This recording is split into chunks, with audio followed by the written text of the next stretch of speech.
오늘은 방송의 진정성에 대해서 얘기를 한번 해보려고 합니다. 우리가 방송을 보다가 저거 진짜야? 진심이야? 이렇게 될 때가 있죠. 그러나 이 방송만 봐가지고는 그게 대본인지 설정인지 아니면 가식인지 계산된 행동인지 알 수가 없잖아요. 근데 이제 시간이 흐르고 나면 차차 드러나죠. 예를 들어서 2010년에 남자의 자격에서 그 출연자들이 유기견을 임시 보호하다가 한 마리씩 입양을 했어요. 그래서 이경규 씨는 남순이를, 그래서 김성미 씨는 제재를, 그리고 덕구라는 강아지를 김국진 씨가 돌보다가 다른 집으로 보냈는데 하향됐다는 소식을 듣고 김국진 씨가 덕구를 데려왔거든요. 그런데 그 세월이 흐르는 동안에 그 남순이는 이경규 씨가 뭐 마이리틀 텔레비전이라든지 여러 방송에 데리고 나오셨고, 최근에 그 KBS 새 예능 프로그램 개능훌륭하다에도 남순이가 출연했거든요. 그게 얼마예요? 2010년부터 지금 2019년이니까. 그리고 김국진 씨가 데리고 있는 덕구라는 강아지는 불타는 청춘에 2017년경에 출연을 했었어요. 정말 김국진 씨의 껌딱지더라고요. 그러니까 그 오랜 기간에 잘 보살피면서 식구가 되어서 살고 있는 거예요. 이거는 정말 진정성 있는 방송이었던 거죠. 그 남자의 자격 유기견 입양편은. 그 당시에 김성민 씨가 좀 안 좋은 일을 겪으셨죠. 그때 그 제재는 어떻게 됐을까 생각이 들더라고요. 이런 일들이 있었는데 어떤 이제 구독자께서도 지적을 해주셨는데, 저의 그 나쁜 습관, 버릇이 있어요. 누구를 칭찬하면 칭찬만 하고 누구를 지적만 하면 지적만 해야 되는데, 이 칭찬을 하면서 꼭 누구를 비교해서 나쁘게 말하고 나쁘게 말할 때 또 비교해서 누구를 칭찬하고, 이래서 사실은 구독자뿐만이 아니라 우리 집안 식구들한테도 비난을 받곤 합니다. 그런데 이 제 그릇이 간장종지만 해가지고 좀 너그러운 어른이 되고 싶은데 실은 제 내재되어 있는 건 편협한 사람인 거죠. 그러는데 오늘도 좀 비교해서 나쁜 예를 한번 들어볼게요. JTBC에 헌집 줄게 새집 다오라는 프로그램이 있었어요. 적은 비용으로 연예인들이 셀프 인테리어를 하는 그런 프로그램이었어요. 그런데 그 당시에는 뭐 그 셀프 인테리어를 전문가하고 같이 하는 거였는데, 완성된 집을 보고 뭐 좀 과도하게 수선스럽게 리액션을 하면서 만족한다고 했지만, 그 연예인들의 집이라는 거는 다른 방송에도 많이 노출이 되잖아요. 진짜 거의 그 형태를 유지하고 있는 사람이 한 명도 없었어요. 거의 그 형태가 다 사라지고 없었단 말이죠. 그러면 그 방송에서의 보여준 모습들은 진정성이 없었던 거죠. 또 한 가지, 그 집밥 백 선생의 한 시즌 내내 출연해서 각종 요리, 다양한 요리를 배우고 선보이고 해보고 했는데, 다른 방송에 나와서 음식 재료에 대해서도 얘기를 제대로 못하고 계란 프라이도 제대로 못하면 그거는 그 집밥 백 선생을 하는 동안 그 프로그램에 몰입을 못했다는 얘기죠. 그런 부분이 실제로 있습니다. 그러나 이규환 씨 같은 경우는 섬총사에서 나와서 정말 요리 실력을 뽐냈고, 그리고 양세형 씨도 그 올리브 채널에 다 해먹는 요리학교 오늘 뭐 먹지에 나왔을 때는 박나래 씨하고 견주어서 손색이 없는 요리 실력을 보여줬거든요. 백선생 이후에. 그리고 양세형 씨는 미추리에 나와서도 요리를 잘하는 모습을 보여줬어요. 그러면 백선생 때 열심히 했다는 얘기죠. 진정성 있게 했다는 얘기.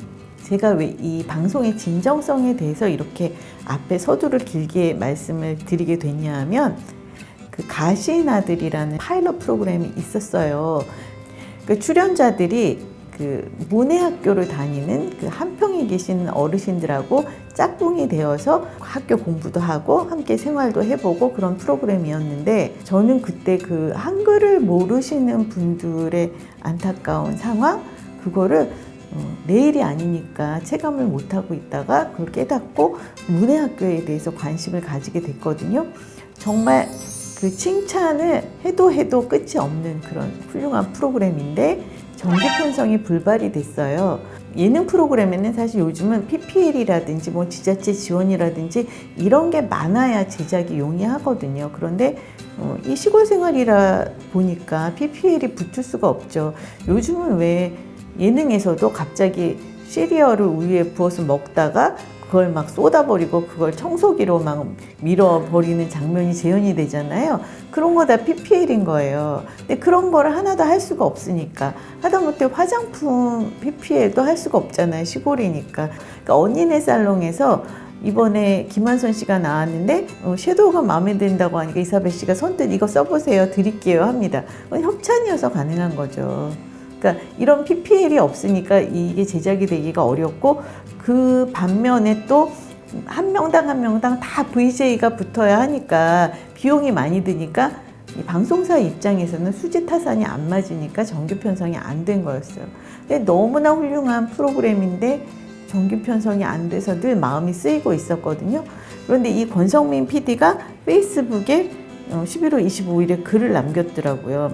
그 가시나들의 담임 선생님이었던 문소리 씨가 그 문해학교 홍보대사로 교육부로부터 위촉이 됐어요. 그런데 이분이 이제 가시나들 종영 후에 뭐 영화라든지 연극이라든지 여러 일정으로 바쁘시다가 이제 일정이 다 마무리되니까 그 한평에 계시는 어르신들을 만나러 가자 이렇게 제안을 해서 이제 뿔뿔이 다 흩어졌던 작가들하고 같이 그 한평을 찾았다고 해요. 문소리 씨가.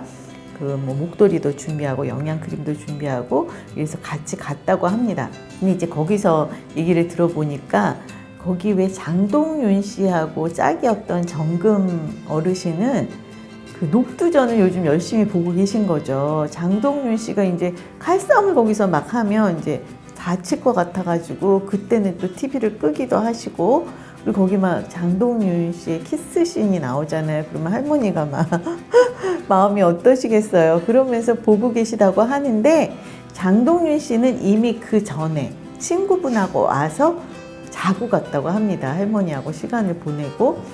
이건 정말 진정성이 넘쳐나고 있는 것이죠.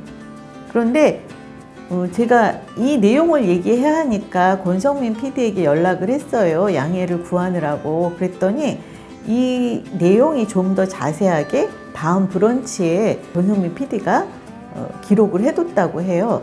짧아도 오래도록 따뜻한 인연이라는 제목으로 글을 남겨두셨는데, 어머, 이분이 글도 진짜 진정성 있게 마음에 훅 다가오게 잘 쓰시더라고요. 이 검색해서 찾아보시면 자세한 내용을 읽으실 수 있으니까 읽어보시면 좋을 것 같아요. 근데 이런 것이 방송의 진심인데, 정말 우연히 그게 25일에 제가 페이스북 글을 봤다고 했잖아요. 그런데 그 이틀 후 수요일 날 한 끼 줍쇼에 문소리 씨 집을 한 끼 줍쇼 팀들이 방문을 한 거예요. 우연히. 그러니까 이경규 함서원 팀이 배를 누른 겁니다. 그러니까 문소리 씨 부모님 댁이었어요. 그리고 문소리 씨는 그 위층에 사신다고 합니다. 그런데 이제 함서원 씨가 배를 눌렀을 때 이 인터폰을 받으신 남자분이 저희 집을 웃지 알고 이런 말씀을 하세요. 그래서 의아했는데 이제 문을 열어주시고 올라가니까 이제 문을 열고 나오시면서 이제 사전에 논의를 해봐야 된다. 좀 잠깐 기다리라고 하시는 거예요. 근데 그 이유가 이제 문소리 씨한테 전화를 해서 지금 이런 상황이니까 어떻게 할까 이제 물어보시는 것 같았어요. 부모님이 이경규 씨하고 문소리 씨하고 통화를 해서 이제 허락을 받아서 들어가게 된 거죠. 이제 이게 무슨 짜고 한 게 아니라 너무나 이제 우연히 이런 일이 벌어진 거예요. 저는 그 전에 이제 문소리 씨 얘기를 페북에서 본 거여가지고, 아니 부모님까지 나오니까 깜짝 놀랐거든요. 그래서 들어갔는데 그 부모님의 면면을 보니까 이 문소리 씨가 왜 이런 분인지 알겠더라고요. 그러니까 이 부모님은 문소리 씨하고 사위를 전폭적으로 신뢰하고 계셨어요. 그리고 이 문소리 씨하고 장준환 감독 그 사위도 부모님을 신뢰하고 있고, 그런 관계가 정말 바람직하잖아요. 그 가시나들에서 보여줬던 문소리 씨의 진심, 진정성이 이 부모님으로부터 왔구나라는 것을 이 한끼줍쇼를 통해서 알게 됐어요.